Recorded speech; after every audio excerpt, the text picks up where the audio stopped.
When you start playing with different thicknesses of decorative thread on the Bernina 880, you might need to actually think about adjusting the density of the stitch.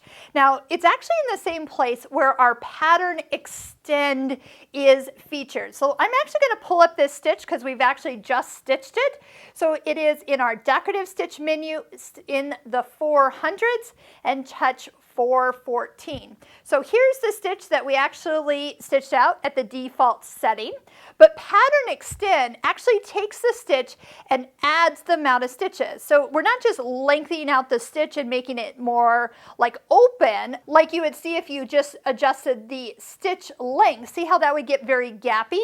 Yes, it's getting it longer, but it's not going to be as filled in as you see it here. So I'm going to push clear. Let's go to the eye.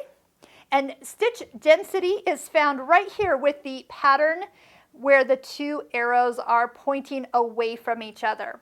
So this first area is where we talk about pattern extend. So if you did a plus 100%, you'll get twice as long as what we had. We did plus 300%, we got this one, and plus 400%. We got this one. Okay, so let's take this back to normal. But let's say we're working with a thicker thread. It's just one you've always loved and you love using it.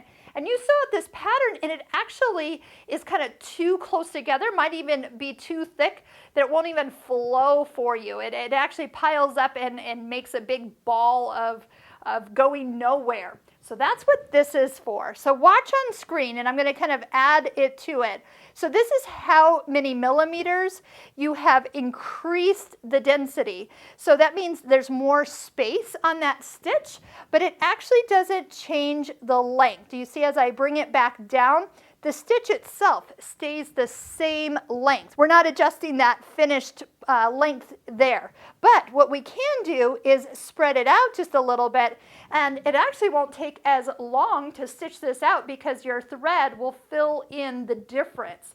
Now, vice versa, if you had some thinner thread, you start working with some of the embroidery weight threads or a silk thread, you're going to need to go the opposite way. And as I push it, do you see how it's getting denser on screen?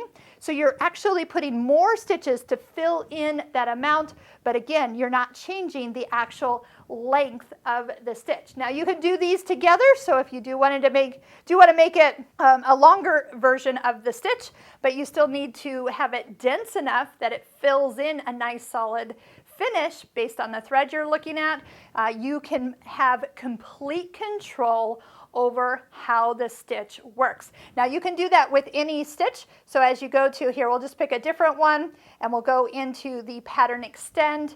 We could make that longer and then even make it denser for different threads. So it's really fun to play around and never feel locked into one setting based on the thread that you pick.